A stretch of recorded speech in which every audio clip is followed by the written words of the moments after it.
Sebetulnya bukan nelayan menancapkan bambu, tapi memang swadaya. Itu swadaya kita sebutlah itu masyarakat begitu kira-kira. Karena ini bukan hanya untuk kepentingan nelayan. Ide dasarnya begitu. Ini adalah untuk juga kepentingan menahan abrasi, ombak dan segala macam. Jadi dibuatlah tanggul itu tersebut. Seiring berjalannya waktu, ditumbuhi ternyata oleh kerang hijau, lalu diberi waring untuk membudidaya udang dan segala macam. Ini kan kemudian menjadi tambahan. Kita lihat nggak ada yang mentok-mentok tuh perahu orang yang bernelayan, tidak ada. Statement awal dari seorang Sandi yang mengaku sebagai jaringan rakyat Pantura menilai bahwa pagar laut tersebut merupakan hasil swadaya masyarakat setempat, bukan hanya nelayan. Dan pagar laut tersebut bukan hanya untuk kepentingan para nelayan, tetapi menurut Sandi juga untuk kepentingan abrasi tanah dan meredam ombak. Seiring dengan berjalannya waktu, pagar laut juga bisa dimanfaatkan untuk budidaya kerang hijau. Bahkan menurut Sandi, pagar laut tersebut sama sekali tidak mengganggu perahu para nelayan pada saat pergi nelayan. Namun pada saat Sandi diundang dalam diskusi publik di acara TV, statement yang katanya swadaya masyarakat langsung berubah di saat seorang nelayan asli mempertanyakan hal tersebut.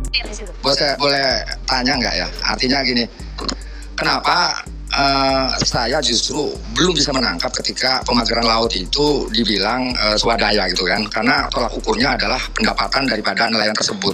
Saya hitung bambu itu dari mulai Karangserang sampai Kronjo itu ya diperkirakan ya jutaan gitu kan. Kalau per batang bambu saja kali, nggak usah harga bambu itu sebenarnya 22.000 atau 20 sampai 15.000. Kita hitung yang terendahnya aja lah 15.000 kali berapa juta bambu, udah berapa?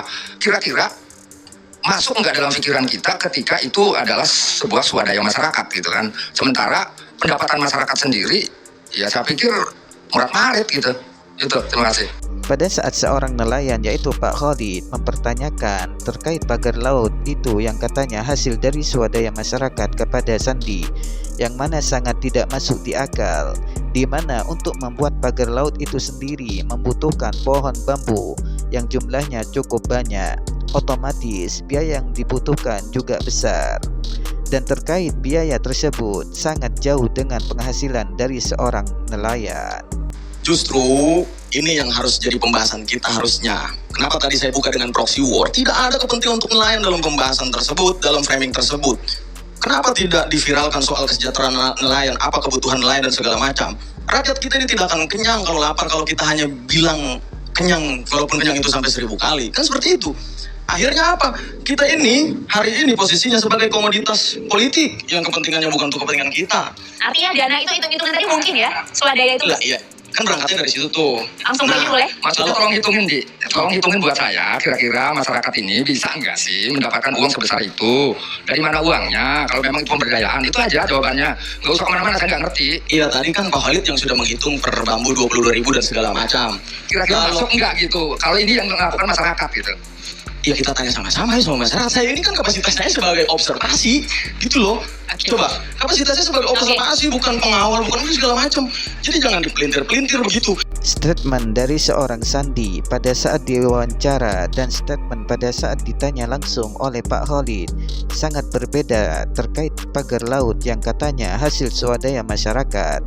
Menunjukkan seorang Sandi ini pelin-pelan, di mana pada saat diwawancara Sandi dengan tegas mengatakan bahwa pagar laut merupakan hasil dari swadaya masyarakat. Tetapi pada saat ditanya langsung oleh nelayan asli, jawabannya malah kemana-mana. Bahkan Sandi mengklarifikasi bahwa dirinya hanya sebatas observasi saja, bukan sebagai pengawal pembuatan pagar laut tersebut. Lalu kemudian tadi bicara PSN, PIK 2 dan segala macam proyek besar itu, sadar tidak kita tidak pernah bicara soal kesejahteraan nelayan, Bos. Oke.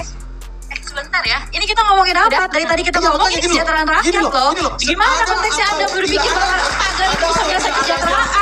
Tanya mereka itu. Tanya mereka. Saya di situ, Mbak. Saya tahu. Saya nggak meragukan Anda lagi di mana. Itu betul. Iya, saya tahu. Makanya kita duduk di sini. Gak mungkin kesejahteraan itu laut dari kapling, Bos. Kesejahteraan nelayan di sekitar memang sudah perlu kita perjuangkan. Kita tunggu. Bahkan pada saat closing statement, Sandi pun menganggap pembahasan dalam diskusi tersebut sama sekali tidak menyinggung soal kesejahteraan para nelayan. dan anggapan tersebut sangat lucu.